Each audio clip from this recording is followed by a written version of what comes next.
Happy 2025, everyone. Yay, we made it through another right. year of games. That's right. I'm Steph. I'm Michael. And today we have our top 24 games that we learned in 2024. And not all of these games are published in 2024. No. So one of them is published in, let's see, I have one from 2014. We have some of them from 2025. That's which right. are not yet published, but we have played. That's right. Full versions of. Exactly. So it's not like we're cheating or anything. Because I'm not going to play it for the first time next year. Exactly. So and so I have to include it this year. Everyone knows that for years and years and years, you have had your top list of new to me games. Yes. Right? Of That course. was your thing. Of course. And then when you came here and we started streaming, I sort of added myself to the stream. You invited me. I did. But that was your first mistake. No. Then we had Senor Azul, and that was your second mistake. Yeah, definitely. And No, I think it's really important to include every game you've learned. yes. You might have just found a classic from 2002 that you've never played before that you're like, this is amazing. That's right. It should Also, qualify. I agree. And it also helps. Let's say that you out there have played this game from 2012, right? Yeah. And you just learned a game from 2012. Yes. That will help you determine where those other games might actually rank. If you agree with a lot of Steph's rankings, you might figure out where that game ranks in your little ranking. Rankopedia. Rankopedia. That's right. So, but I want to give some stats before we jump into let's it. do it. I learned 500 new games. I was at 490, That's really which makes sense. That was really close. I played 1,930 games total. Game played. Game plays, total plays. You include, like if you played one game 10 times, that's 10 counts of Plays. that. I know, yeah. I have 1,131. That's not bad. So We not played bad. More outside of what we play. Yes, because I do Taekwondo. And I do She does game night. game nights. Yes. And I played 727 unique titles. I played 577 unique titles. Nice. And what was, well, I won't say what our most played game was because No, we'll get to that. we'll get to that. But number 2 for me was Ark Nova.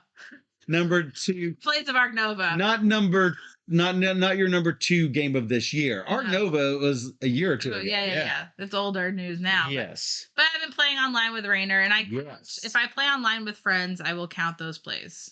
And if you want to be a friend, I can destroy. you got to make friends with her, not just be a rando. That's right. Am I right? That's right. That's right. So my new goal for 2025 is 600. It's pushing it, I know, but I know we can do it. So you've done it before. Number 1, you've done it before. Yes. Number 2, this year was our move year. Yeah, We moved into a new house. That's right. And we have been in our makeshift streaming area for about 9 months now. Locations really soon. We've already got the area set up, and we are now finally about to move all 3,000 games out of our workout room and into Thank goodness. the rest of the house. Fortunately. So, Yes.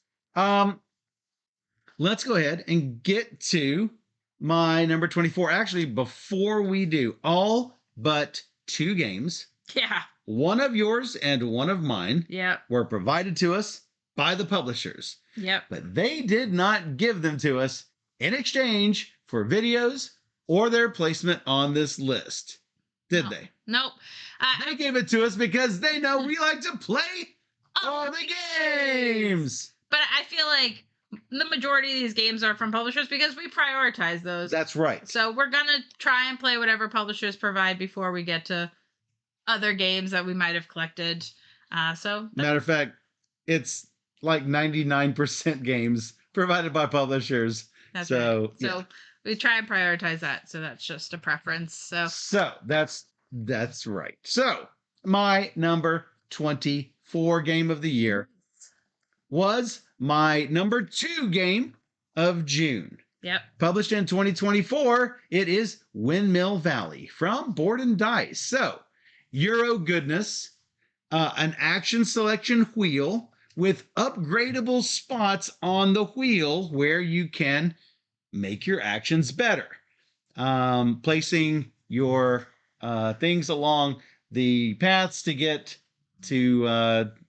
next to certain areas that you want for the flowers. And if you enjoy uh, rondelle wheel selection and Euro style goodness, you're gonna love Windmill Valley. Yeah. Yep. Beautiful game. Beautiful game. Board and Dice had a really great year, in my opinion. Yep. The past couple of years have been really good, so Yep. definitely look out for Board and Dice has another game on the list. Oh yeah. Just I'm sure they do. So yeah, we're not gonna get into too much detail about not too much detail. Yeah. Short and sweet. My number 24 is it actually is weird because Subjective just made my list. It actually wasn't. This is weird. This is a weird inclusion, It is but weird. It's deserving. When I first ranked it, it was unranked. Unranked, not even in the top 10. It didn't make my top 10 of the month that I learned it in August. But I've played now 8 times, so with more plays, I've enjoyed the game more and more. So I think it's a lot of fun, and it fits a lot of groups too. So yep. I think primarily a party game. Yeah, primarily. But I think it's unique in that, if I'm trying to make you say a word, right? Like, you know that the category is movies, and I give you, and you call on me, and I give a clue to you, then you have to guess your word. Then everyone else is not out like they are in normal party games. Everyone else could be in because now she knows her word. She's trying to guess what you tried to make her clue. Like if the word happens to be Bill Gates, then maybe if there's famous inventions, you're going to say Windows or something, right? So something to think about if you enjoy party games. Yeah, it's clever. Yeah, and I agree. It did not make my list and did actually find more playtime than I was expecting. Yeah, me too. And it was so cheap on Amazon. So yeah. You should just go get it. Yeah, so during Black Friday, it was like $7. Yeah. I think it's what, 12 now or something? Something. Super cheap. Yeah. Go pick yourself up a copy of Subjective from Spin Master. Definitely. My number 23 game was my Surprise Climber of the year. From November, it was my number 7 game of November, but it has had a lot of plays, and I'm still not sure what to think of it, but it is Fishing from 2F Spiel, published in 2024 by Friedman Fries himself. So Fishing is weird in that it is a trick-taking game with an upgradable deck. The deck will upgrade itself. If you don't have enough, any cards you win in tricks, you will then get to use for subsequent hands of cards. If you don't have enough, you're going to get cards from the upgrade deck. And if you got no cards, you're going to have nothing but upgrade cards. Now, I have won by getting upgrade cards early on. I have won by taking a lot in the first trick and then getting upgrades later in the game. So I can't really say that, and that's what I think made this rise in my rankings, because I worried that there was one way to win this game, and I have now won different ways, being short early and being short later, and you can win either way. This game does reward skillful card play, I think. And so if you enjoy Trick Takers, this is an interesting one with mechanics that I haven't seen. Yeah, it's my game group, this one. And Jonathan immediately went to look. He's like, it must be popular because it's sold out everywhere. I'm like, yeah. And there's a reason for it. Yes. And that's why my number 7 game of November made my number 23 game of the year. Oh, for sure. And in that short of a time, too. Yeah. So that's Fishing or Fishen, if you want the German pronunciation, from 2024 by Peter Spiel. Your number 23. My number 23 is A Message from the Stars from All Play. It was my number 2, second ranked. Number 2 of July. Of July, yep, sorry. And so this game is, I've only played it twice, but it has what I love. It has a deduction element and a cooperative element where you're trying to figure out the words and the clues as to what, like if you're the alien, you're trying to give me clues as to what I need to figure out, but also good words to give me points. So it's like I only have certain symbols I can give her clues about. yeah, so you have to have that nice balance of what do I want to clue in? How can I get the most value from the word I'm presenting? No, she's not understanding me. So I really enjoy like the word kind of deduction, tricky thinking process, and so this has that like juicy element, and it's a quick gameplay, but you feel like you're consistently thinking of like, well, what's my best play? How can I make this work? How can I give you this information without giving you information that I don't want you to have? Yeah. If I give you this clue, you're going to think I'm talking about the red token over here. And I'm not wanting you to take the red token anymore. I'm wanting you to switch over to the black token. Exactly. So, yeah, for sure. So I thought that was a really clever, like, words type of game from All Play this year. Yep. Speaking of All Play. Oh, yeah? Yeah. My number 22 game, we learned early in 2024. Oh, yeah. Like at the Last first tantrum. at the first convention of our year, Yeah, which comes up in every January, right? Yeah. We go to Tantrum Con in Charlotte, North Carolina, have a great time, and the crew at All Play showed us a late prototype. I mean, it was not even a production version yet. No, it was... Art had not been finalized. No. My number 2 game of January, it is Things in Rings, where you are trying to get people to know what your 3 rings are, what the subjects of the 3 rings are. Now, you don't have to totally decipher that. However, you need to know if I draw a card and it goes in this circle, you just have to know, hey, if I have a sort of a related card, which circle or subset circle do I put this in? Do I put this in the intersection of 2 rings or the intersection of 3 rings, or completely outside all the circles completely? Ultimately, this is one of those unique party games, I think, for me, will stick around for a while because it's completely unique. Nothing else does this, I think. Yeah, and it's like it's party, like Jelly said, another party-like game. Party-like. It's a party puzzle. It's a party puzzle. Party puzzle. You're not working together or anything. You have to really think about why you might put things places. So it is kind of thinky also. Yes, and Seuss-like artwork. I love it. Oh, it's whimsical for sure. Yep. So 2 All Plays in a row, right? Nice. That's my number 22 game, also published in 2024. Yeah. My number 22 game is Lord of the Rings Duel for Middle Earth from Repos. Shocked this was not higher on your list. It was I am blown away, I will be honest. 2 from April, which I couldn't talk about at the time. You couldn't, because it was not Seven Wonders Duel. It was not Seven Wonders Duel. So I say I'm shocked, but I'm not shocked because you're not as big a fan of Seven Wonders Duel. I'm not. And I am. I know. Yeah, which is it's still, when you played this, you were like, this blows Seven Wonders Duel out of the water. 100%. And then it's still only ranked. Now, I say only. It is the 22nd ranked game. Of 500 different games. That is true. So I would say that's pretty high. It is pretty high, but, I mean, you are a huge Seven Wonders fangirl, I got to say. I love Seven Wonders. Seven Wonders is a 10 out of 10. And It'll always be in my top 5. Love Seven Wonders. And you're a huge Lord of the Rings fan. But I just gotta say, I don't love Duel.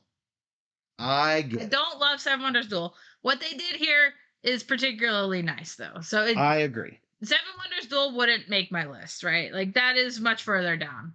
Like, I know I'm not a Seven Wonders Duel fan. However, when you put the Lord of the Rings theme with it, and you have all these different, I mean, it feels like Seven Wonders Duel. But you also have the Dooms track where he's racing to catch the ring. I mean, that's just so great. Go run. I think what they did is great. And so I'm really happy. Aldi still needs to play it. I mean, it's Seven Wonders Duel.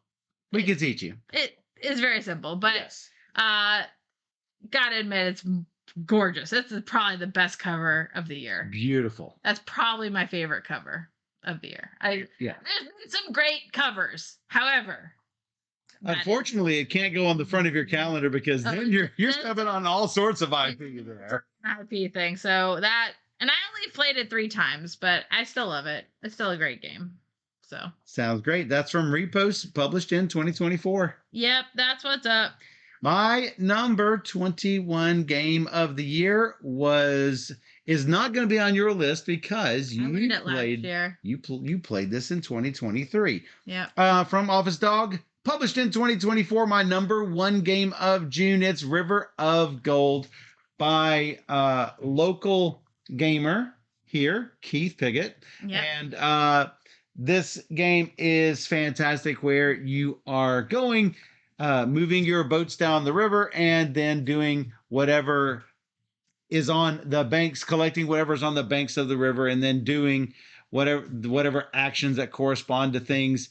If you can get to the end, then you get a bonus, and then restart your boat at the top of the river again. Halfway through the game, the Emperor comes through and hands out money as he goes along, and super fun Euro game where you're taking the docks on the sides of the banks and you are putting your little flags on it in order to get your own personal benefits. Whenever she stops by my port, I get a bonus too, a little secondary bonus.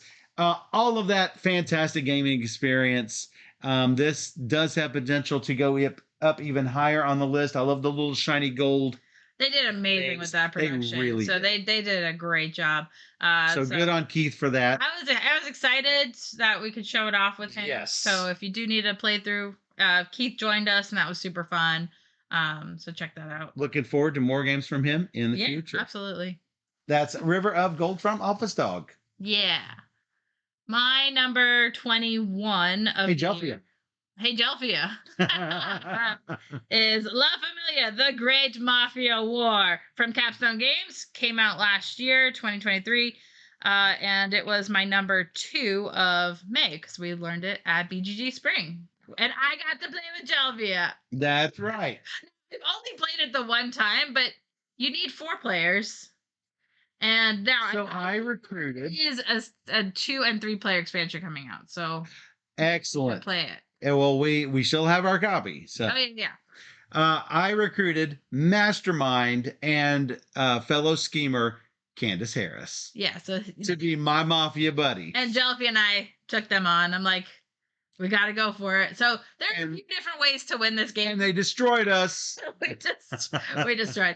And so what's really fun to me about this game is that you're working with your partner side by side. So you can, side by side. Information and give your plots and ploys and talk about everything behind the shield and kind of figure out what you want to do. And I think you can point to the map. So there's a little map hidden over here, and you can go, I think if you go over here and I go over here, we can cut them off and do that, and then we just get destroyed. That little scheming moment. Like, that's weird though, because you don't care for hidden traitor games. No, but when but it feels like that is what I'm saying. No, but you need to just embrace it. You have to. It's so good. But with that same rush as you got with Jelfia. But not only working with someone is fun, but the action selection is interesting. Oh, it's so good. So innovative. Your discs down and you're actually like helping other people sort of. And you have to like strategically place to get what you want, but also not give people good options. So I think this game is deserving of a mention. Even though I've only played it the one time, I think there's a lot of great ideas here. And you can win by a team getting a certain amount or one player getting enough of a majority so that the team will automatically win. It's really intriguing how they have the winning conditions. So I really enjoy that. Did not make my list, spoiler alert, but it was up there. This is your number 2 game of May. Yeah. I, it definitely wowed me because I'm not a big fan of like area control and You like are not. You are like completely trying not. to figure out the best positioning on the map and all that. Like And that is exactly what this is. it is, but there's other things There's a involved. lot of other things. So yes, there is, but there's ways around So it. what you're saying is, even if you don't like area control, you should check out La Familia. I agree. Yeah. So if any of that sounds interesting to you, check Yeah, it out. because you're not a fan of El Grande, for example. No, well, Prime area control. Yeah, there we go. first experience. There we go. Well, we will try that again someday. Yeah, okay. Maybe. My number 20 game, another board and dice game. Nice. This was my number 3 game of September. It is Minos Dawn of the Bronze Age. And this is when Sweet Amy first joined the stream and became Minos Amy. That's right. Because she gets into Euros like we do. In Minos, you've got dudes on the map and you've got area control, but there's not that many areas. So I mean, we're talking what, 10 areas in the world? Yeah, and it's not really an area. It's also not really an area control game. Yeah. Which is nice. Which is nice. But again, another one of those tasty Euros. If you're a Euro fan, you like tracks, you like dice, you like multiple use dice. There's a lot of good stuff in there. Taking other people's dice and using them. Yeah, is that is Minos, right? It's drafting. That is drafting the dice. That's right. Yeah, so you're drafting dice. But yeah, all of those things, that's big hits for me. So I'm all about it. Yeah, it's a nice game. For sure. Drafting other players' dice. That was Sweetlands, I think. No, what was it? What was the one where we were taking other people's dice? I had my die there, and you would always take it. I can't remember. Anyway. I don't know why. Anyway, be sure to check out Minos Dawn of the Bronze Age. And that was 2024. Yeah. Number 20. Number 20. I put... What? Castle Combo from Pandasaurus. This is because you played a lot of it recently. So much. A lot. It's always a crowd pleaser. Everywhere I play it, people are like, "Oh, I love that game. Let's play Castle Combo." So this was, you know what? In the year that I learned it, and the month I learned it was on BGA. It didn't leave a great impression. I only had played it that once, so it actually went unlisted for August because August was a strong. That's crazy. It was a strong. August was the strongest month for me. Oh yeah, I agree because that was Gen Con month. We played a lot of games. Well, Beat just said that was a tough month for Minos. September, that was my number 3 game of September. The other 2 games are in the top 10. Yeah, for sure. So we'll leave it at that. So it was a tough month. Played Castle Combo 20 times now. So that's a lot of times. And most of those are in person. I play them as a filler at game night or different other game nights everywhere. I brought it and played it. Yeah, so, you played it a lot. Matter of fact, you took it with you to where did you played it at PAX, I believe, didn't you? Or somebody had it. I played it everywhere. You played it a lot recently, and you're like, anytime that there's a little bit of time, you're like, hey, let's play this quick pickup game of Castle Combo, and yeah, I'm amazed at how much you really played it. How many plays this year? 20. 20 plays. That's a lot. I mean, I think it's a great little game. You can find it on BGA, like I said. Yep. It's really fast on totally there. Play it there. Yeah, and then pick it up. Absolutely. It kind of came as a surprise. I wasn't sure I was going to have it on my list, but then thinking about it more, I'm like, this is a game I could really play anytime. So I really do like it. The thing that put it on and off your list finally got on your list because you played it 20 times. Well, if a game gets played 20 times, they're saying that's what does it. And just, replayability is huge. Not to say that these bigger games that are on the list aren't as good, because they are, and they, for whatever reason, I like them better. They're higher on the list or whatever. But generally, you're not going to have an Arc Nova 100 plays. Right. Well, I mean, it's like Advanced Civilization. If I die having played 100 games of Advanced Civilization, that's a feat, because it's a huge 12-hour game. So you can't do that all the time, even if it is in your favorites of games, which not yours. It is for me. Of course, yeah. But that's hard to do. But whereas something like Castle Combo, nice and snappy. Yeah, it's a good filler that I Good can bring filler. around and play. Like, easy. Oh, talking about the word filler, it's totally not a derogatory term. A filler is a fun game that can be played really quickly, almost any time, in between other games that fills the time. I mean, I we agree. we pulled out Heckmech or Picamino waiting on our food with James and Susan the other day. We will regularly pull out quicks when we're waiting That's a on regular. food. That's a regular thing when it's just the two of us. And fillers, great by me. Oh yeah. I think so. Love it. Love it. So, my number 19. So there's been one publisher that I've said has been knocking out of the park again and again That's right. and again and again. Um, because of all of the fun games that they have put out. There are amazingly only 4 of their games on my list. But that's a lot. that's 20 out of 24. A 6 of them are by Pegasus Spiel. This one also by Deep Print Games. It is Civolution. That was my number 2 game in November, published in 2024, and again, Euro-y goodness. This one with a map that you can change around. So you're going to have a different experience every time you play. You've got different. You've got this big, huge display board at the bottom, and you're using it to upgrade dice and abilities, and to store all of your resources and stuff.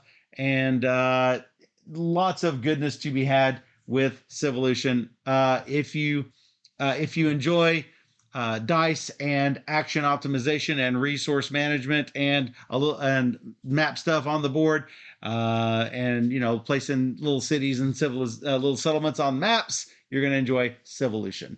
I would not say it is a Civ builder game. It is pretty much just a Euro builder game, I would say. Yeah, because they'll try and throw in Civ because you're advancing your technologies and stuff. You are. For me, it's weak. But it's a path that you can take. It is a path. But I don't think of it as, this is I have to get the wheel in order to get the wagon. No, but it's not that. No, it doesn't feel like a Civ game to me.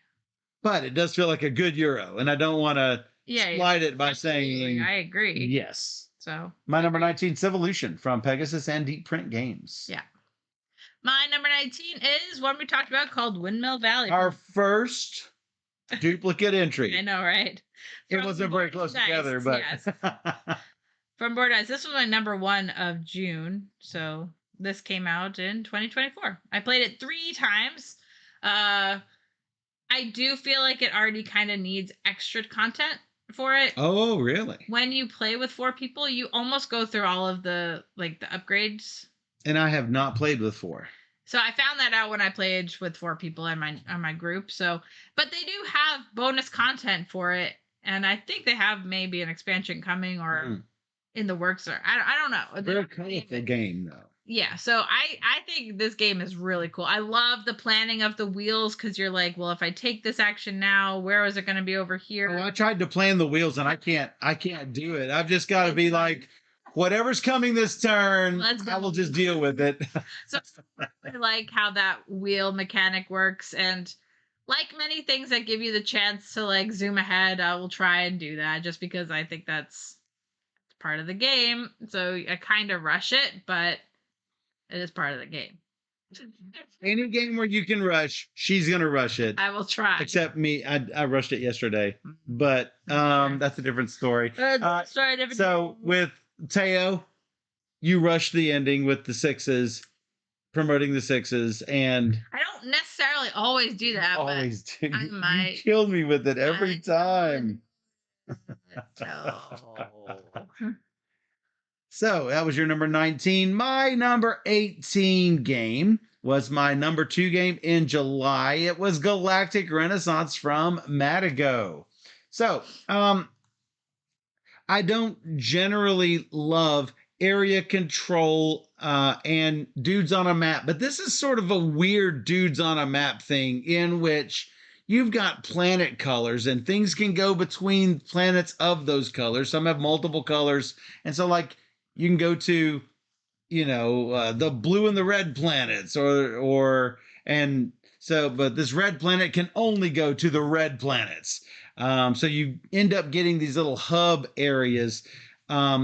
Based on how many people are at the location, you can use the ability of the planet. You've also got cards that you are upgrading. It's not a huge deck building element, but there is some deck building to it where you're replacing a few cards in your hand. So you've got multi-use cards, which I love. So with two different abilities on each of those little characters.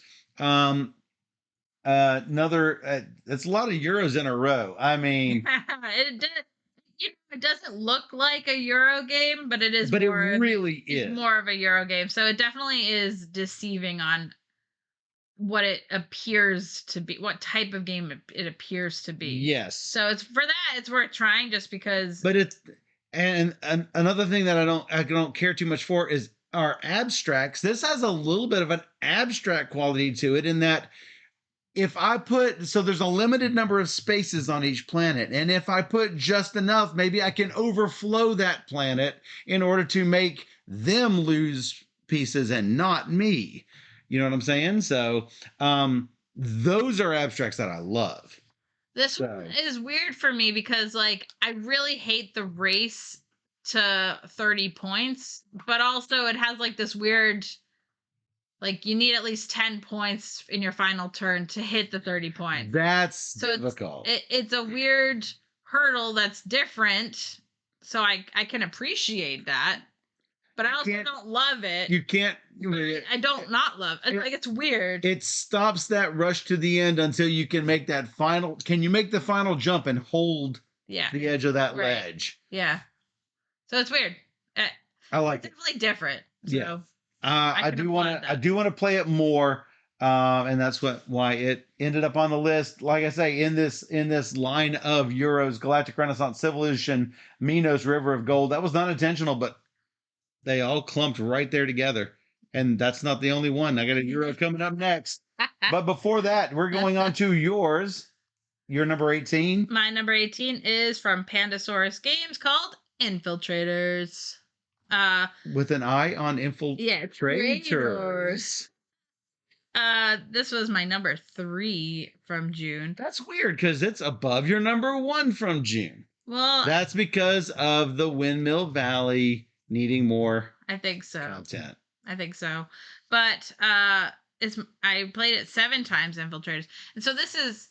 In my mind, it's a game I want to play with the right group because it's deduction and you're trying to figure out what everybody knows, and by process of elimination with cards. So I tell you information like, oh, my trader that I have here is related to this purple 6. So your multiplier of 6 might, you have to figure out if it's purple that I'm referencing or if it's the number 6 that I'm referencing. Mm-hmm. And by process of elimination, the cards that we've seen or see, you have to try and figure out what card that is. Because if it is the number, a factor of the number, a multiple of the number, then it is part of that same group. Or if it is the same color. And so we can deduce what that hidden card is. So for it to have the word trader in the title, you might think, oh, it's a trader. It's a hidden trader game. But it is not. It's a card deduction game. Right.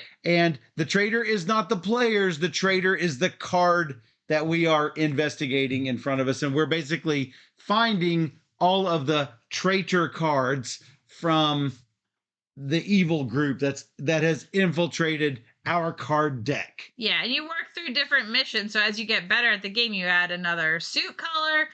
Which we've not finished. You'll have fewer bullets to try and guess the different cards. Like if you bullets are like actions to eliminate traitors. Yeah, so if you miss, you'll have 1 fewer chances to guess, and so you might lose faster that way.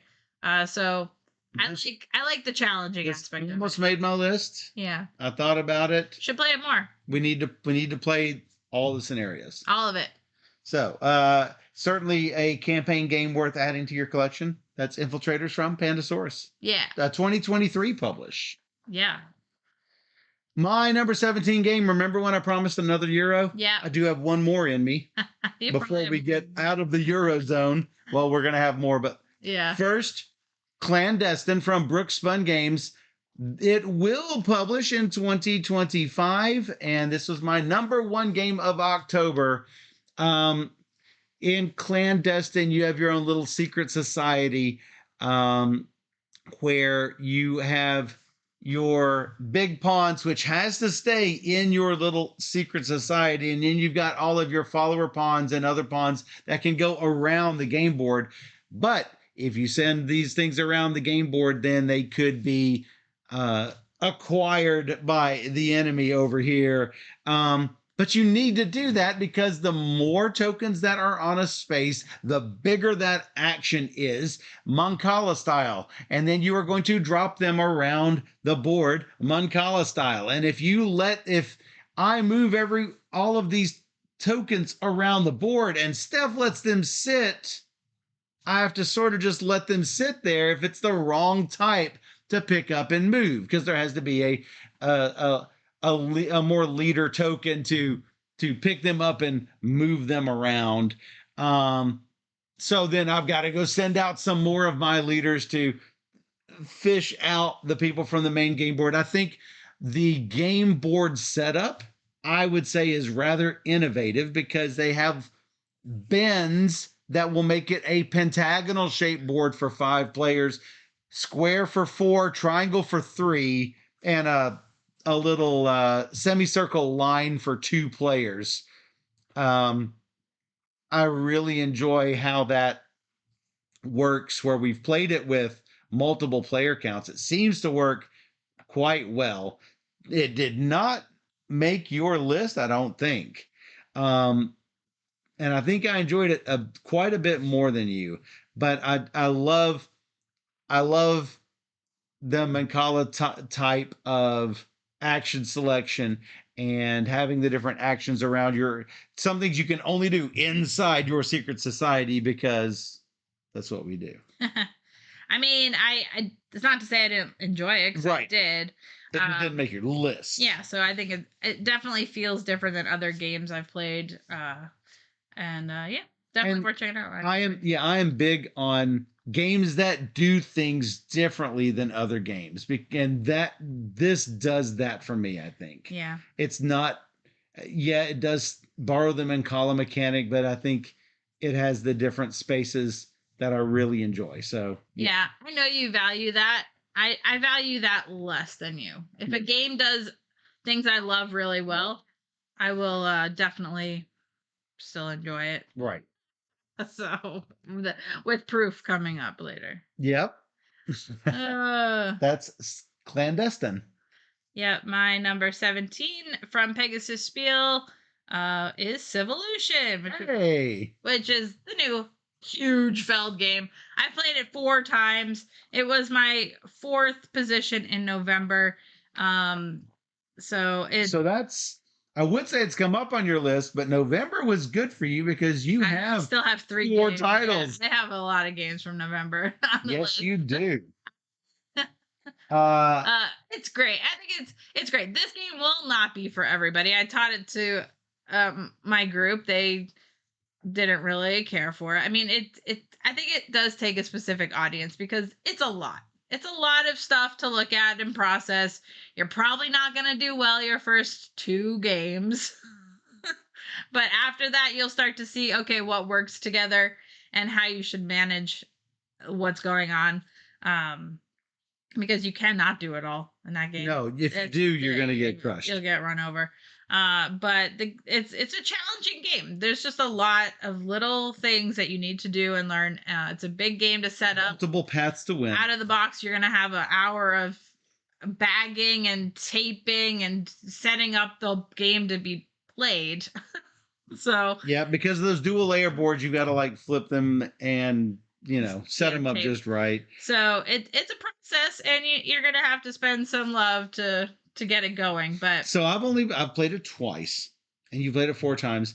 When I played it, there were some things that I just totally ignored the first you kind of time or two. Yeah, like guys on the map, I didn't put them out there that much. Yeah, so yeah, you do need guys on the map. you do need guys on the map. So unfortunately for me, because don't listen to him. You do need, if you do anything, you need to get guys on the map. Yes, which I didn't do.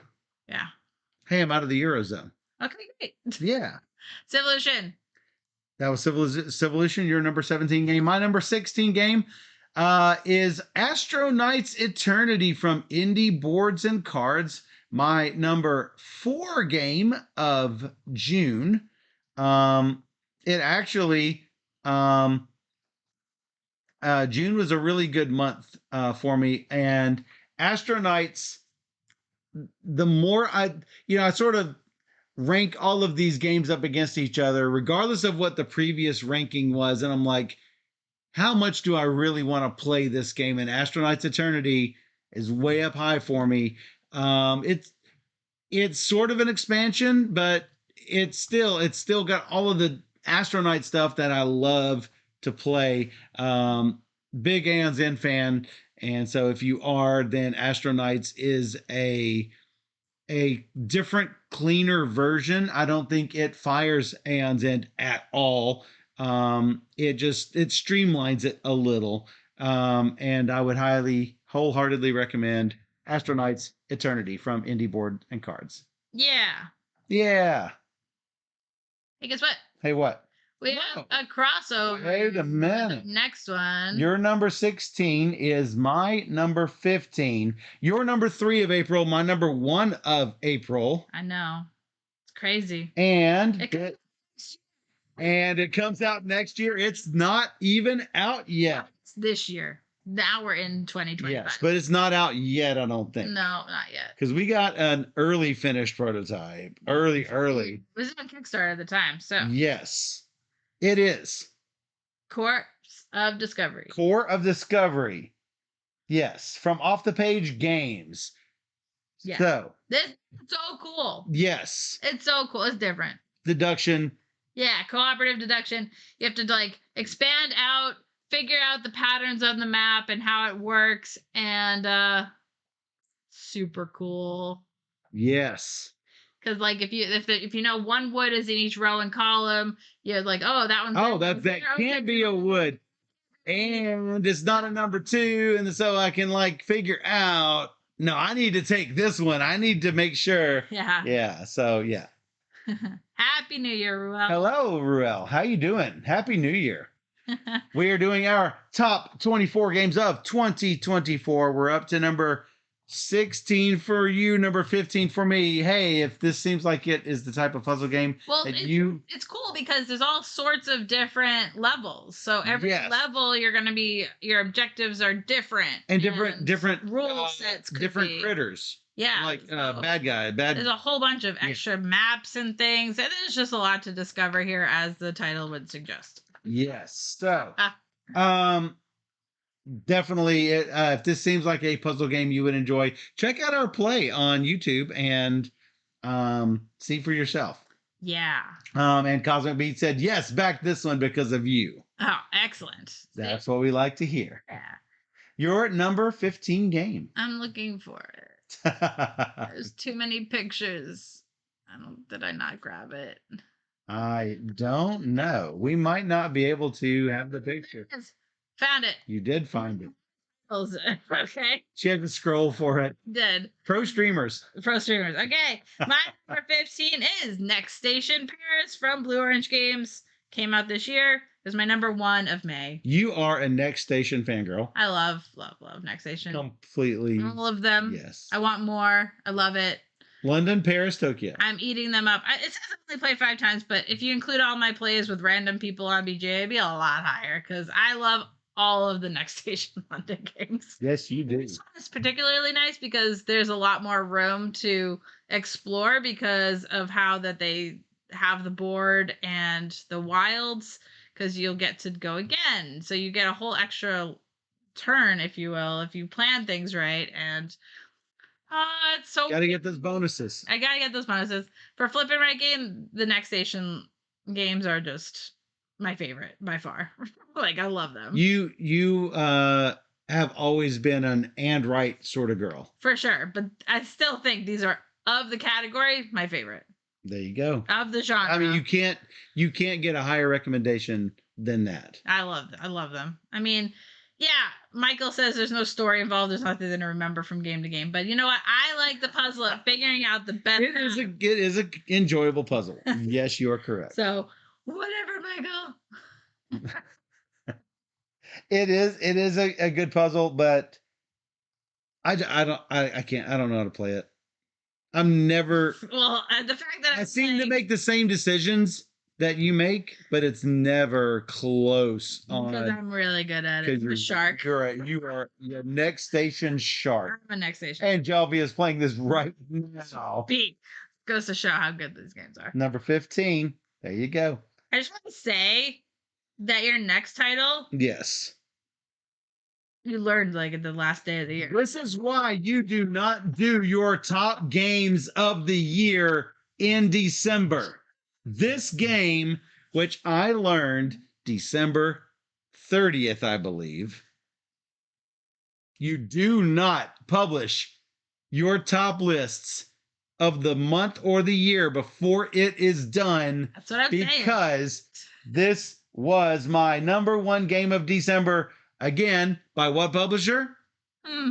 Pegasus Spiel, knocking it out of the park with Jen. Jelvia says, I'm looking forward to seeing this one on the table. It's a cool game. That's right. So in Jen, you are taking your little mages and moving them around. Well, your one mage, moving them around the board and optimizing actions in order to capture Jen and make collections. It is not super deep heavy Euro. There's not a lot of choices to be had because you have to move your one mage around where you want the mage to go.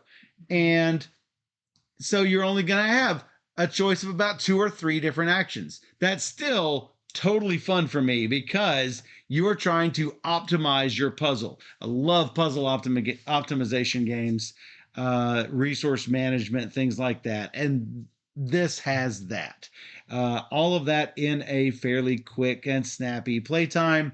Be sure to check out Jen from Pegasus. And because you played this a year or 2 ago, and it can't be on your list this year, you can now give your thoughts as to. I love it. I think it's great. Exactly. That's how good it is. Game. Now, would have made my list. Now, the reason we played that is because we were at she was at 500 games and she didn't want 501. She didn't want 502. So I'm like, we have review games that we need to play that I know that I'm going to enjoy, and we just haven't played because we needed to keep your counts up. Counts up. Jin, Earth, SETI, any of those might have made this position on December's list and on 2024's list, but they would have been higher. Ooh, bold words. Though that's coming in 2025 because I have not played them. Well, so that's why you wanted to pick out a game you knew I would enjoy, and Jen delivered. Yeah. You set the bar high, it reached that bar. Yeah. There you go, Jen. From Pegasus Spiel, my number 14. Yeah. My number 14, I learned it was my number 1 of January last year, so it's been a minute since we learned this one. But it is Maximum Apocalypse from Rock Manor Games. I played it twice. For the record, I always said if there was a game with zombies, spiders, and hospitals, oh my, that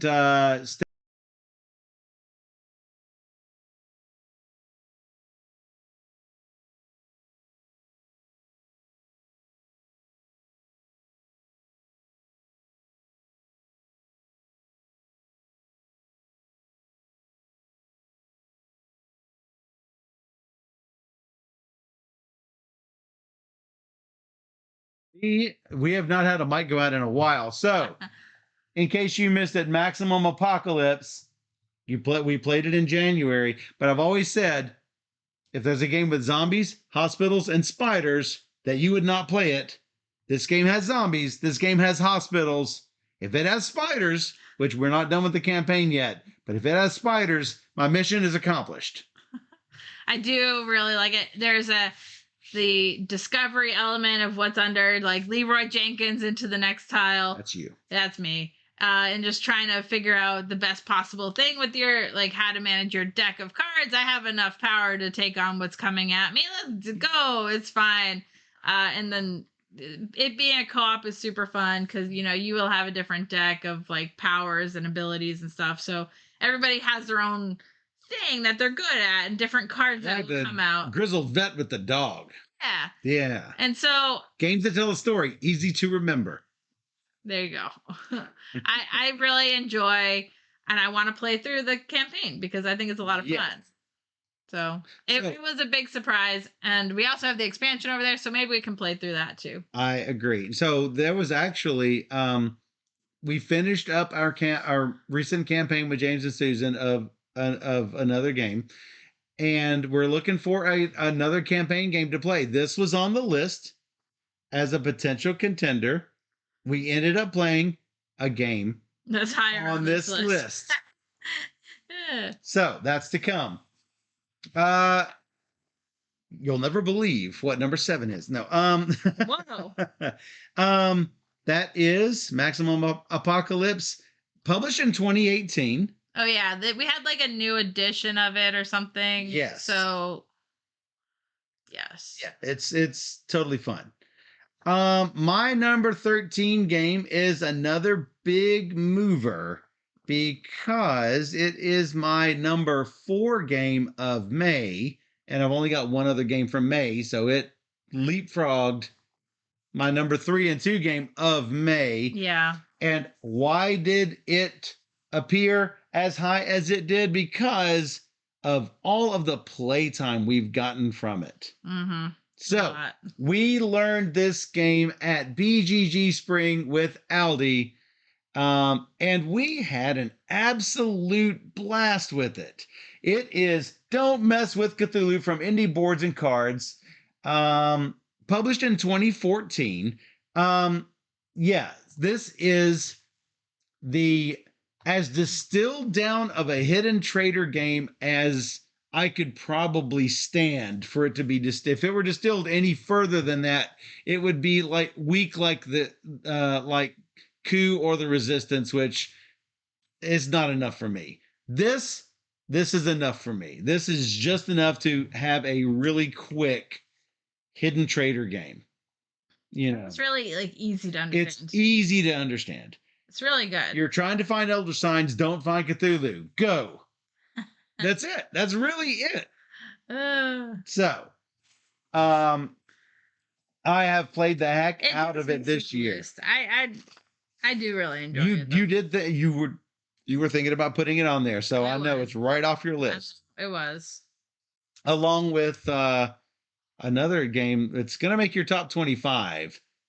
Did not make your top 24. Yeah. But you're going to see that on your blog post on BGG coming up in the next week or so. Yeah, I'm going to have my top 25 games. That's right, because that's what you do. I always do that, yeah. Yeah. So when I go on to my top 26 of 2026, you're not going to do it. So that is my number 13 of 2024. My number 13 is The Bronze Age from Board and Dice. It was my number 3 of September. Came out this year. I really enjoy the puzzle of trying to draft the right dice to take the actions you want. But the problem is people can come in after the fact and push your action down. And push it up or down. Yes. It's so difficult to try and figure it all out based on the dice there. No, one of the better action. No. And optimizing the dice you choose with maybe getting a boost on the track that you want and doing all the things you want. So it's a big optimization puzzle with the actions that you're given, which are all these things I like. And I like that I was like, oh, there's area control, but it's really not that Not a lot. bad. So that's not something to be discouraged about because it's not the way you think it is. Right. And all the different goals on the other tracks. There's lots of cool things going on in this game. So if you like those Euros, this is definitely Yeah. And you can just move your, like, if you end up with not enough control in that area, just move your guy, just move him back into a different area. I mean, yeah, yeah. it's great. It's not like killing the dudes on the map. Oh. So, yeah. So super fun with that. That's your number 13, Minos. My number 12 game we saw at Gen Con at the Cosmos booth. It was my number 4 game of August. Like I mentioned, August was the best month because I have a lot of games from August, and this made my number 4 position. It is the Gang.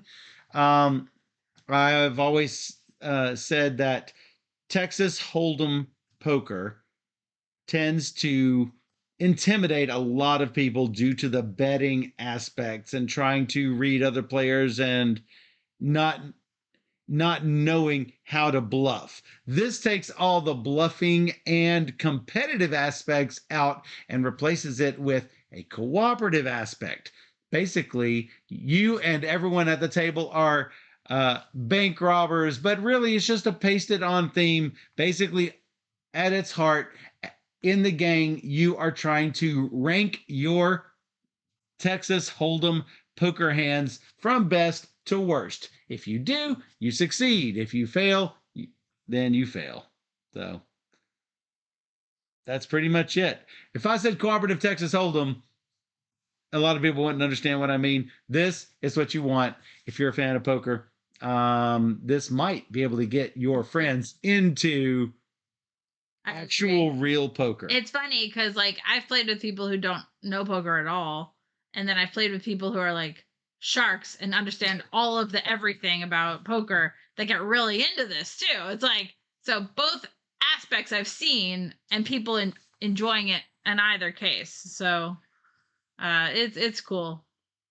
That's definitely a keeper. Definitely a keeper. Yeah. And it's different. Yeah. Yeah. Hey, guess what? Hey, guess what? We have a crossover. Oh, your number 12 is my number 11. Yeah. And this actually ranks higher than my number 2 game of November. This was my number 3 game of November, but we've played a little bit more. This was also my number third game of November. Of November, yes. Yeah. Did I say October? Anyway, what's the publisher? Pegasus Field, knocking out of the park with Dwarf Romantic Sakura. I went back and looked and saw how high Dwarf Romantic, the first board game, was on my list. It was a bit lower. It's like number 19 or 20. So I think the more I'm playing these Dwarf Romantic games, including the computer game, which I had not played back when I had played the first Dwarf Romantic, you got addicted to it for about 2 weeks straight. No, 2 days, and then I lost, and I'm like, I'm done. I can't waste 2 more days of my life. I mean, it was like literally 2 full days. This is a campaign game, cooperative campaign game based on the Dwarf Romantic video game. Plays a lot like it, but this is Dwarf Romantic Sakura, so it's got all of the Japanese themed, the cherry blossoms and the little temples and everything. It looks super cute.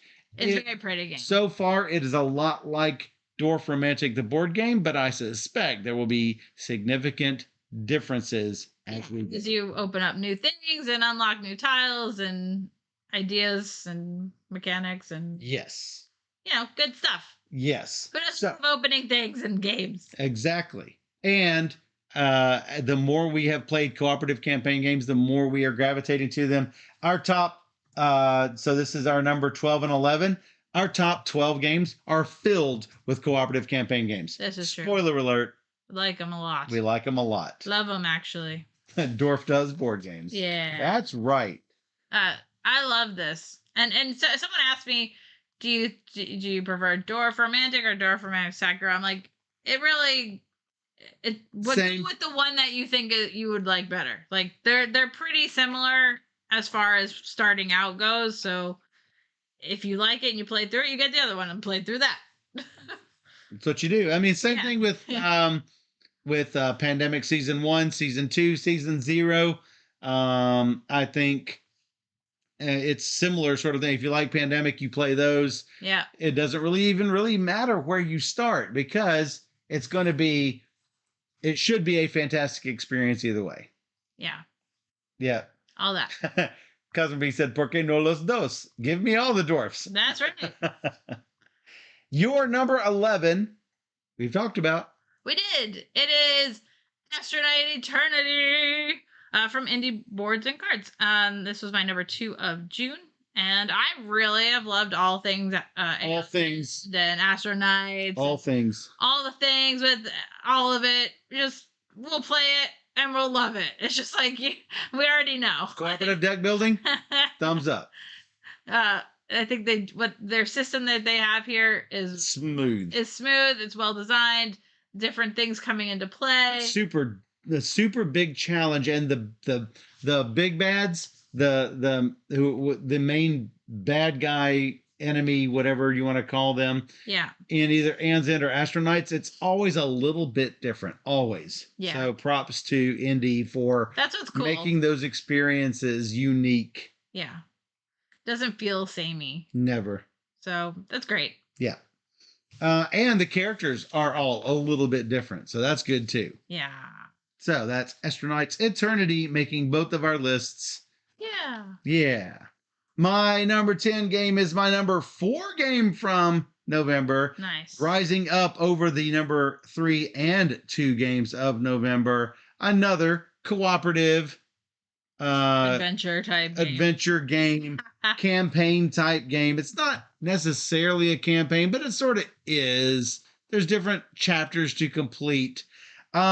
Learned this with Aldi, or from Aldi. Aldi actually taught us at BGG Fall. Yeah. It is Thorgal, the board game from Portal Games. Came out in 2024. We got our butts handed to us the first time we played. Yep. The second time, I think we barely won. Yep. It is really a challenge to get through these, and that's what I like. I like games like this that aren't. It's not going to be a pushover, even in scenario 1. If you enjoy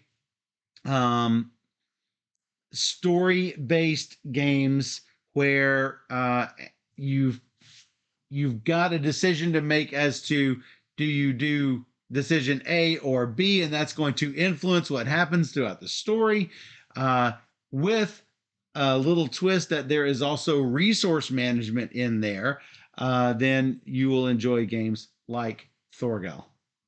Yeah. So, yeah. Yeah, what they've done here is really nice. And artwork's fun and just all the different challenges. It's a cool action selection type. Yeah. Cooperative. Cool combat system where you're going to get certain dice and you're going to have to upgrade those dice. Then there's like a journey track, and some characters do better on the journey track than others. And that uses a polyomino sort of several polyomino tile system usage. Polyominoes for damage, polyominoes for journey, polyominoes for combat. It's all super interesting. So highly recommend Thorgal, making my top 10 of 2024. Nice. Thanks, Aldi. Into the top 10 we go. My number 10 is a cooperative dungeon crawler type game. The game that we are starting. We just started with James and Susan last night to try and start going through this campaign. It's called Tales from the Red Dragon Inn from Slugfest. It came out last year or 2 years ago, 2023. It was my number 1 of July. And So my number 1 of July. we've only played the first scenario 3 times, 3 but times. it's super cool. Always fun. Always fun. Super cool. I'm so excited to see the different levels and how it gets more complicated. Right now, you're just kind of go, ping, ping, ping, people are dying, but you're going to have to get more strategic as the levels get more complex. I'm sure Leroy Jenkins. it's fine. I had a shield. She. So, Steph decided to play Fiona. I played. For those of you who saw our stream when she played Gog, James decided to really role play Gog. I was again Zot with sidekick Bunny Pookie. Well, yeah, because he's cute. So here's Fiona. Fiona's like, hey, I know that there's this other thing here to kill, but I'm going to go around here, around these barrels, to stand right next to the door. I was ready for when the door opens. And then the door opens and they all hit Fiona. And she's like, it's fine. I'm like, you're going to get yourself killed, like I said. No. Leroy. I wasn't even close to dying. I was fine. You were more than half gone, but that's fine because you did not even get you didn't flip to the wounded side. We'll say that. So what I like about this game is like it's pretty streamlined. Yes. There's no like hand management. You get your action choices right in front of you when it's your turn. You're like, I want to do this and I want to do this. Let's go. Streamlined, simplified Gloomhaven. Yeah. With action tokens pulled from the bag. Oh, it's your turn. Yeah. Love it. Yeah. So for me, yeah, I'm very excited to now play through more of it with our group. Yep, that's from Slugfest, Tales from the Red Dragon Inn. Yeah. My number 9, another cooperative campaign game. Hey, how about Maximum Apocalypse from Rock Manor Games? It was my number 1 game of January, and we've already talked about it. Zombies, hospitals, and spiders. Oh my. Oh my. Except I'm not sure spiders, but I'm hopeful. No, we don't want spiders. We need the Steph Spiders expansion. No. We need the character Steph and the Bad Thing Spiders to come out at the same time so that we can actually have a zombie hospital spider game that Steph loves. No. Yes. So, we've only played a couple of these scenarios and we want to play more. Oh, I do anyway. Me too. My number 9 game of 2024, Maximum Apocalypse. My number 9 we just talked about as well from Cosmos is The Gang. It was my number 3 of August, and it's awesome. It's so much fun. It works well with like. No, I've got the best poker hand. No, I've got the best poker hand. No, I've got the best poker hand. The worst. No, I got the worst. No, you can have that shit back. Yeah, thanks. And so it's just a matter of reading people and trying to figure out where you stand amongst the group and picking up on cues. That's right. So I enjoy Texas Hold'em. Builds those poker skills. Yeah. It really does. Yeah, I enjoy Texas Hold'em quite a bit. So yeah, that's fun. My number 8 game is something we've talked about. Tales from the Red Dragon Inn by Slugfest Games. I want to play all of it. We're gonna. And there are lots of maps and extra cardboard punches that we have not touched yet. So looking forward to getting into all of that. Yeah. Tales from the Red Dragon Inn. Yeah. And for those of you who don't care for the Red Dragon Inn, this is game. The actual game, the Red Dragon Inn. I know a lot of people go, "Oh no, it's just too chaotic and it's not for me." This is totally different. It's just set in that universe. If you enjoy things like Gloomhaven, I highly encourage you to pick up Tales from the Red Dragon Inn. Yeah. Yeah. Hey, we have a crossover. Your number 8 is my number 7. Why does this happen like this? Why do I gotta have the higher one? Because I just play more happens. games than you. I don't know. I don't know. It was my number 2. My number 3. In August. August was a tough month. It was a great month. It was a great month. August pushed down a lot of games on this list because August was fantastic. Yes. This is Intent to Kill from Hobby World. Yes. So good. Published in 2023.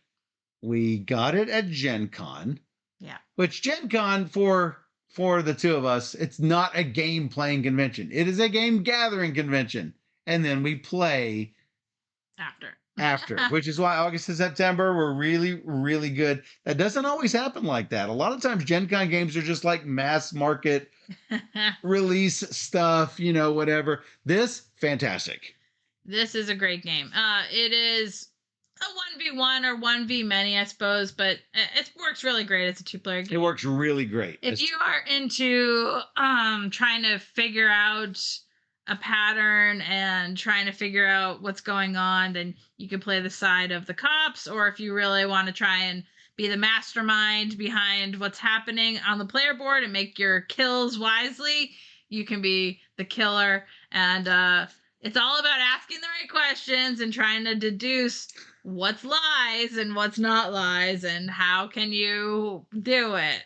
Yeah, I played as the criminal both times with you. Yeah. And I had to sneak away from you twice, 2 different ways, and completely did it.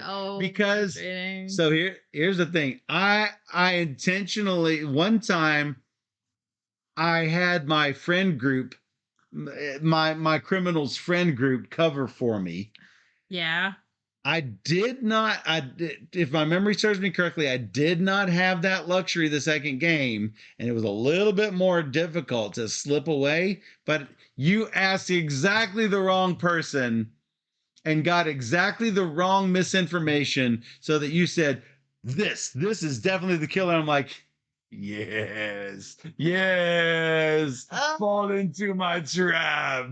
But what's so great about this game great is that there's like 5 really fast rounds and the game is over. Yeah. I mean, so once you get playing, like I think I taught Jonathan and we played the whole game in like 30 minutes. Michael likes to plan and think a lot more. So our games are like more like an hour. But even still. The criminal's not the one figuring stuff out. Just letting you know. No, but it's not me. I played it with Jonathan in 30 minutes. I don't know what to tell you. So anyway, it's a great game, streamlined, that plays wicked quickly. And as Cosmic Beat said in the chat, was excited to see that this was part of the next 25th Century import collection. 25th Century games. We love them. We love them. We're so happy they picked this up because we want this game to be shown everywhere. Yes. I think this is like super great. Most Hobby World games, not all of them, but a lot of the good ones will either be picked up by our friends at 25th Century or our friends at Arcane Wonders. Yeah. Highly recommend both publishers. We love them both. So, Intent to Kill by Hobby World, and soon from 25th Century Games. Yeah. Your number 7 title. You already talked about it, spoiling me. Spoiler. Always spoiling mine. Is no, you just Thorgal, the board game. See, I don't even know the IP. I don't either. I didn't even, like, the board game, like, why does it need to be that? But apparently it's an IP. Apparently it is. So I have to go look that up, I guess. But I love this game. It is punishing. Yes, it's very difficult. Punishing.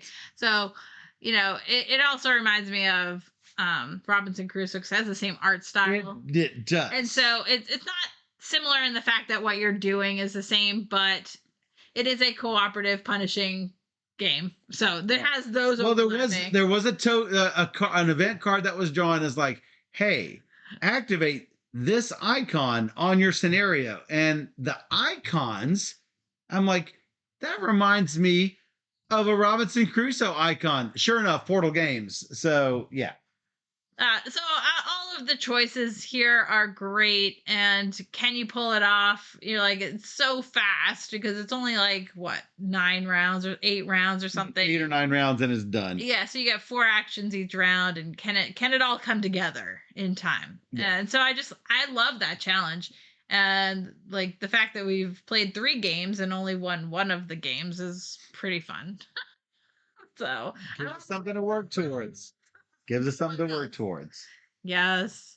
Thorgal, the board game from Portal Games, your number 2 of November. My number 6 is your number 6. No, it's actually the same number. An actual same number. This is our number 1 game of November. For both of us. Big yellow box, Endeavor, Deep Sea from Grand Gamers Guild and Burnt Island. Right there. Right there. Yeah, this game's fantastic. I love Endeavor. Like, I've always loved Endeavor. Just It has been a long time since I played the old brown backpack box. I know. And I've not played Endeavor Yeah. Age of Sail. It's great. It's wonderful. So I was really excited to see that they're continuing that with Deep Sea. Now, it's a very different game, but if you look closely at what's happening in the game, it's very similar to Endeavor. I love the underwater theme. I love exploring tiles, and you're exploring the map as you go, and it does a lot of really great things. And as you play through the different, there's different scenarios. Yeah, so there's you're building your abilities too. You know, it's okay. I want to be able to go fast and deep. I want to be able to, you know, whatever the thing is you need to, the action is that you need to do better at based on the scenario. Then yeah. It's not cooperative, that's for sure. Actually, they do have a cooperative mode that you could play. Oh, that's cool. And so you'll have different goals that you need to meet. So that's interesting. And you can do solo. But I think this is a great game worth checking out, especially if you like and have played Endeavor. Then this is a no-brainer. Pete, the guy's excited for this one, has a copy on the way. Excellent. You're gonna love it. Yes. You're gonna love it. Fantastic. You could pretty much guess that anything in our top, I would guess 15, 20, maybe even all of these games, keepers, forever keepers. Yeah, we like a lot of games here. Yeah. But we can't keep them all, but we can keep these, right? Yeah. Hey, guess what? We have another overlap. My number 4 is your number 4. 5. My number 5 is your number 5. Like I said, my number 4 is not 5. Your number 4. No, it is not at all. Not at all. Not at all. My number 4 does not appear on your list anywhere. Far away. Because you have not played it. I have not actually. But you have played this one. It was our number 2 game of September. Yes. Another cooperative campaign game from Mighty Boards this time. Amazing. Fate Forge, Chronicles of Khan. Most people may or may not remember that my number 1 game last year was also Mighty Boards, but also a very different game called Art Society. Like, completely different than this. So I think it's like super interesting that they have this wide range of games that they produce.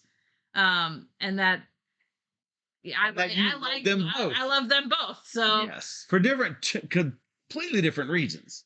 Now, this game, we've only played twice, but we played like 6 hours of it. Like 3 hours the first time and like 3 hours the second time. So we have a lot of hours invested in this game, and it's awesome. It's awesome. We went different paths, and we started new games each time. We went a different path each time, and we found different things. And we had different encounters and different abilities. And that's the good thing about this.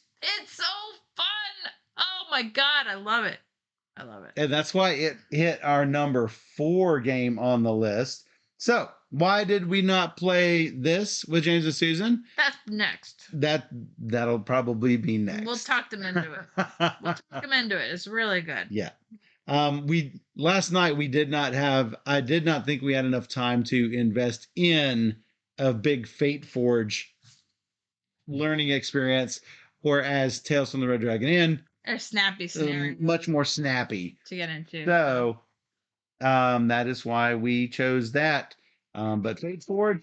This has a lot of complex rules or anything. No. If you're familiar with like a Gloomhaven type thing, you'll understand like a map setup and the guys that come on the board. This has an app that helps you, and you don't know what's coming. Like right. You know what guys are on the board, but you don't know their strength or what's happening. It helps cut down on the fiddliness, I think, is that, oh, hey, this is what's happening this round or whatever. But the problem with Fate Forge is that once you start playing, you don't want to stop. You don't want to stop. So you have to like make it an all-day thing. Because you just keep going, see what happens. Now, it's not a hex-based game. It is more, all the figures are on this tile, on this tile, on that tile. So much more abstracted map movement. But Mhm. that doesn't mean it is less fun. It's still uh super enjoyable. So yep, can't this is super recommended. Number 5 on both of our lists. Yeah. Fate Forge Chronicles of Khan. Yeah. My number 4 game is a game that Steph has never played Nope. and probably will never play Probably not. because Steph does not get into the pure hidden trader game all that much. I Not enjoyed really. it so much. I got the base game and then found somebody with a deluxe Kickstarter edition for sale, and I picked that one up as well. So I have a base game, a retail edition for sale. It is Blood on the Clock Tower from the Pandemonium Institute, the one game on my list that was not provided by the publisher Nope. because it would be really difficult to play that game on this stream. However, I would really enjoy playing this with Wigsby, Derek Porter, who actually invited me to play this at BGG Spring, which Yeah. is where I ended up playing it. I only played it that one time, but I already knew that I was going to enjoy it. I have always been a big werewolf fan, and this takes werewolf and turns it up a few notches. Um, and so I worry that this will become stale like Werewolf, but there's so much extra content that can be added to this. So yeah, Jelby says it's very much seems like a Michael kind of game for sure. So Trader. yeah, I love playing hidden trader games. Um, I I love seeing your reaction to me every time we play a hidden trader game because you always think I'm the traitor and I am rarely the traitor, but you always suspect me, and that's the good thing because if you always suspect me, then I'm always playing against you with you on your toes. Look at the face. Your face is going to stick like that. Yeah, if you enjoy hidden trader games, you enjoy games like Werewolf, you're going to love Blood on the Clock Tower. Published in 2022, my number 1 game of May. Yeah. Yeah. My number 4 is Yep. Tales from the Arthurian Knights from Oh. WizKids. Was my number 1 in September. Came out this year. Love it. Love it. I like Tales from Arabian Nights. Okay, it's definitely an experience game. I would say this is also an experience game, but what they do in this game, I particularly like because it has a set number of turns. It has the victory points that you're gonna try and collect during the game. It has a lot of story. The whole game is basically story. I am impressed with the book that's included. It's amazing. It is amazing. It's amazingly big. Lots of content, lots of back lore and everything. So they did a lot of research. They did a lot of work to make this game beautiful, and they did a great job. Yes. And I'm highly impressed with this game. And it's a game I could really play anytime. It's very easy, right? It's an easy game because you're going to a location, you're going to read me my choices, and then I'm going to say, I'm going to try and attack the giant or betroth the giant or whatever the giant. My options are depending on my stats. If I have lots of weaponry, maybe I fight the giant. If I am looking to maybe I go might up the give you renown track. Yeah, I'll give you options. Are you going to do this with mounted, or are you going to do it with sword and shield? And I'm gonna say, And- I'll use force. Let's go. And then we're gonna see what happens. And then I might have to make a check. And if I roll the right number, I succeed. And something happens, I might lose. Something will happen. For the most part, you're always gonna gain a reward, even if it's unlike Arabian Nights. Unlike Arabian Nights, you could like lose an arm and lose your turn for the next 5 turns or whatever. So it's definitely a nicer game than Arabian Nights. Though, can we say what's coming? I know that there is an Arabian Nights coming from Yes. So I'm excited to see what they change Yes. and what's going on there. So it's not to say I won't keep Arabian Nights, because I will. They offer different experiences, what I'm getting at. So Yeah. if you're more of a Care Bear type like me, I'll admit it. Uh, you'll probably really enjoy this one, but it is not co-op, so you are making your own choices as your own character to try and win the game. Yes. All that. Dan already backed it. Dan backed it. Yep. See? Yes. As you should. As you should. Yeah. That is your number 4 game. Yeah. Tales of the Arthurian Knights. My number 3 game is a game that I expected to be higher on your list. Yep. Fantastic game. My number 2 game of August, which means there might be a number 1 game from August coming up pretty soon. Yeah. Unless it fell completely off my list. Unlikely. It's Lord of the Rings Duel for Middle-earth by Repos. I have always been a Seven Wonders Duel fan. Much prefer Seven Wonders Duel to Seven Wonders, which she completely disagrees with. And this is just that same type level of awesome. Highly recommend. Pick it up. It, as expected, it was like the number 1 Secret Santa gift this year. Like literally every other post was Lord of the Rings Duel for Middle Earth. It was so we managed to acquire a super early copy of this. Thanks, Stefan. Steph and Bernella. Providing us this copy because it was one of your most watched videos of the year. I think 2,000 views or something. Yes. That's a lot for a smaller channel like us. Yeah. So that was like super cool. Like the last thing of Gen Con is like, come find me. I'm like, okay.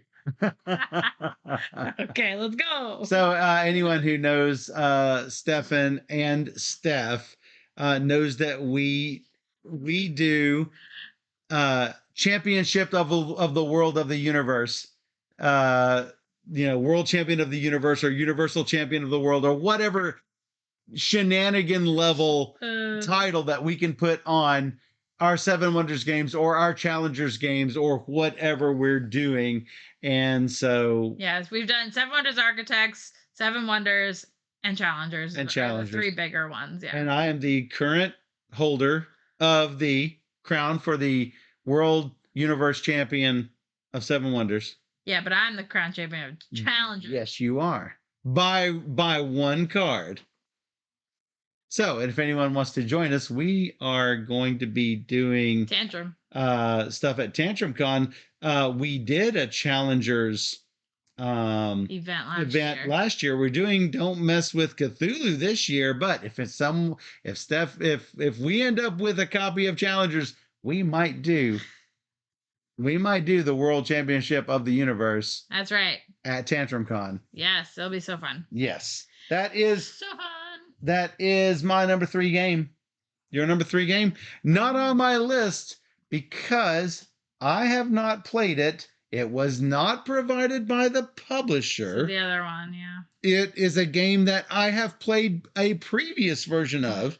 Yeah. And only on digital, by the way. Yeah. So it is Eclipse Second Dawn for the Galaxy from Lada Pellet Phi. It came out 2020. It was my number 1 of April. I feel like it's Finland. Kind of, yeah. It's kind of cheating because it's very much Eclipse. There are slight rules changes. It is a different entry in BGG. You love Eclipse. I love Eclipse. I also love Eclipse, but like I say, I've only played digital for the first Dawn or New Dawn or whatever it was. Yep. Yes. So I've always loved Eclipse. I've played a lot of Eclipse since it first was released. Like I was all about Eclipse. So when the second edition came out, it's like I had stopped playing Eclipse. It's just like we weren't playing it ever really. So I never really got it to the table.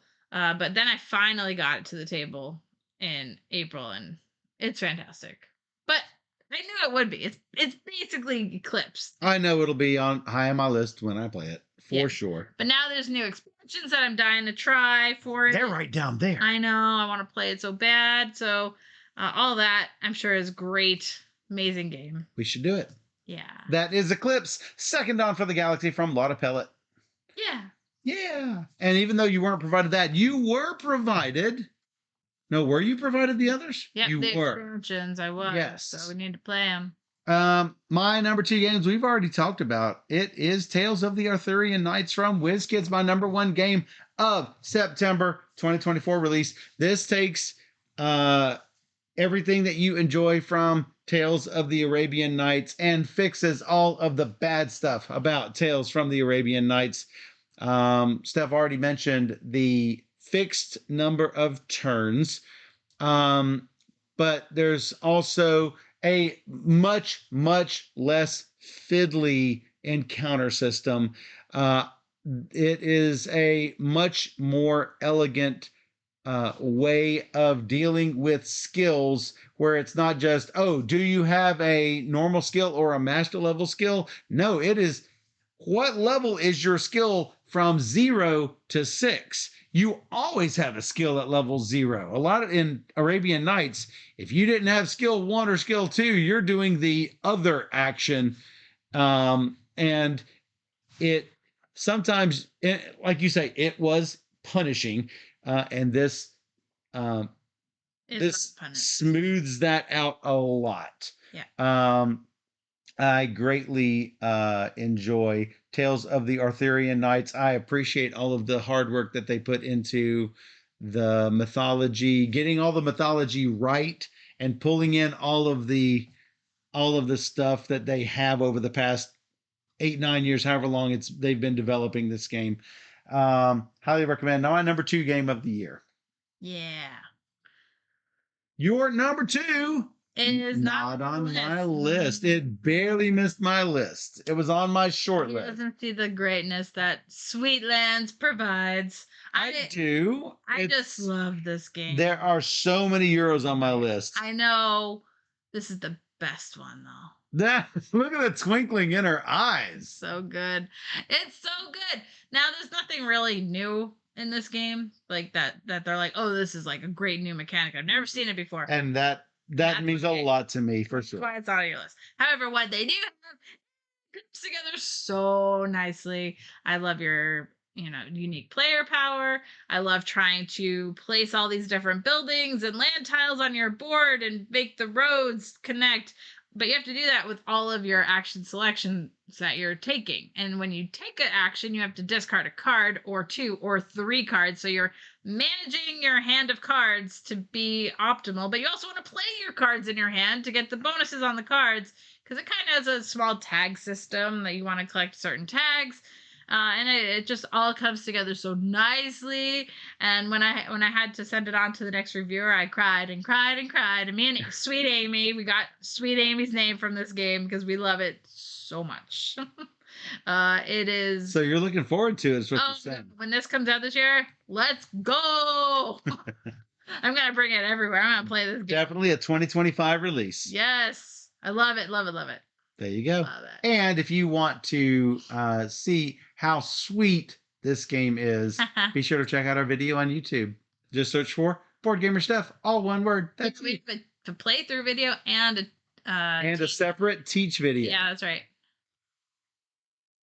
So, I mean, that brings us to the number 1. Hey, guess what? It's a crossover because we both love it the most. We both love it the most. It was our most played game of 2024, and that doesn't always happen. No, it does not. We played through every single mission of Bomb Busters from Pegasus Spiel, knocking it out of the park. As I said, can't talk highly enough about this game. If you have not played Bomb Busters and you enjoy cooperative deduction games, what are you waiting for? This is, if you enjoy games like The Crew, this is even better than The Crew.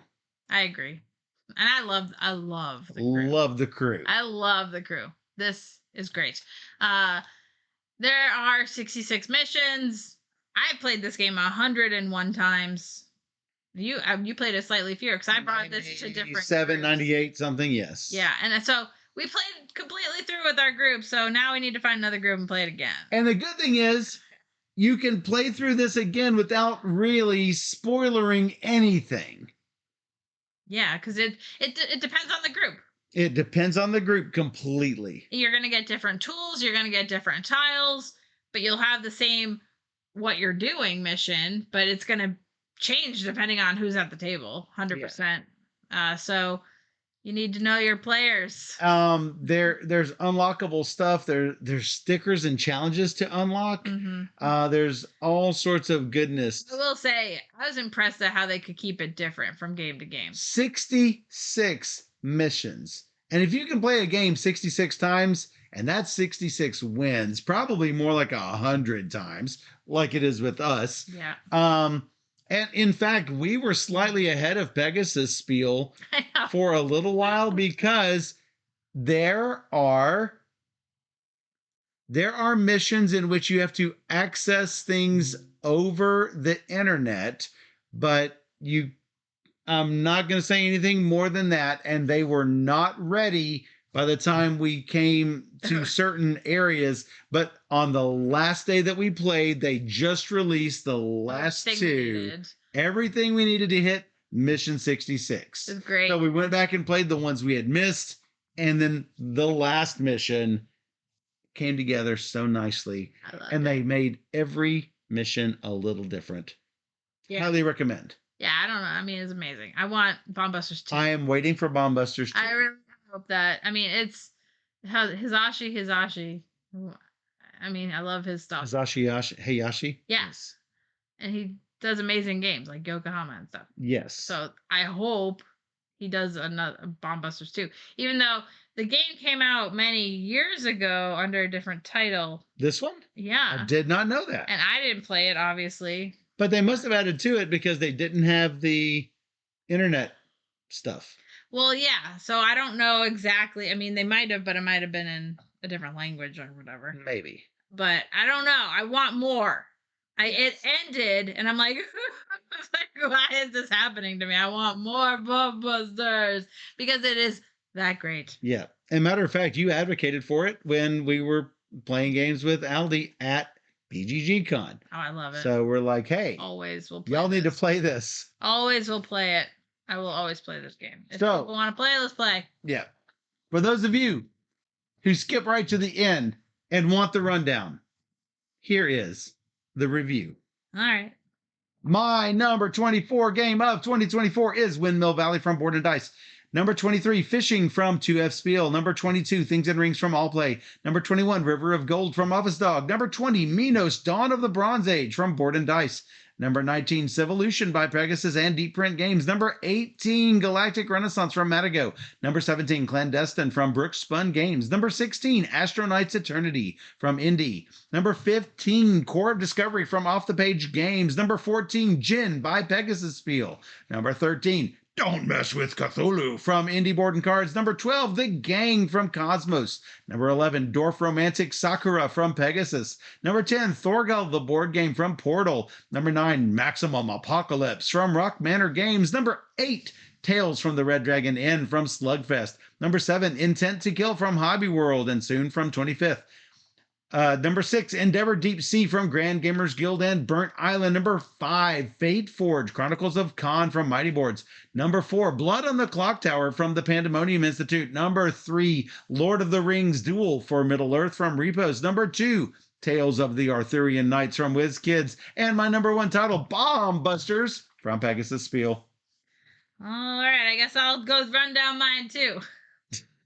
Number 24, Subjective from Spin Master. Number 23, A Message from the Stars from All Play. Number 22, Lord of the Rings Duel for Middle Earth from Repos. Number 21, La Familia, The Great Mafia War from Capstone Games. Number 20, Castle Combo from Pandasaurus. Number 19, Windmill Valley from Board and Dice. Number 18, Infiltrators from Pandasaurus. Number 17, Civolution from Pegasus Spiel. Number 16, Core of Discovery from Off the Page Games. Number 15, Next Station Paris from Blue Orange Games. Number 14, Maximum Apocalypse from Rock Manor Games. Number 13, Minos, Dawn of the Bronze Age from Board and Dice. Number 12, Dwarf Romantics, Sakura from Pegasus Spiel. Number 11, Astronauts Eternity from Indie. Number 10, Tales from the Red Dragon Inn from Slugfest.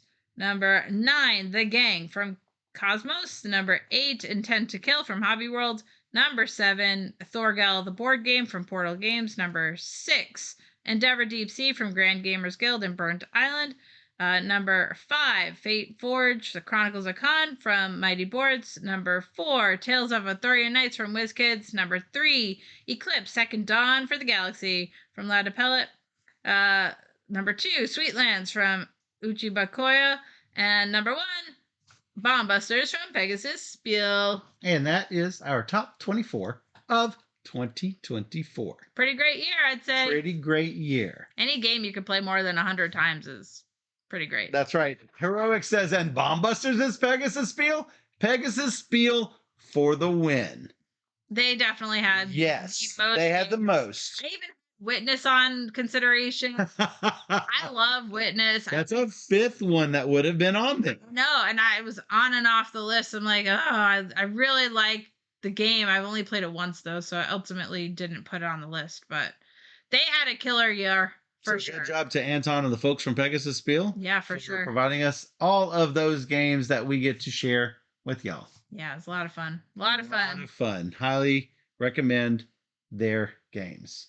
Yeah. So, if you enjoyed this top 24 of the year video and you want to see all of our teaches and playthroughs, we've got 1,400 videos on your YouTube channel. Just search for Board Gamer Steph, all one word. That's you.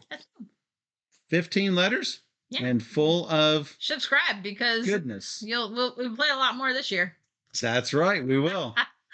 And if you enjoy seeing us live, and if you do, you're going to see all of the scenes between the scenes, which I got to tell you, our viewers will tell you that's the most fun. Senor Azul comes out and has a good time.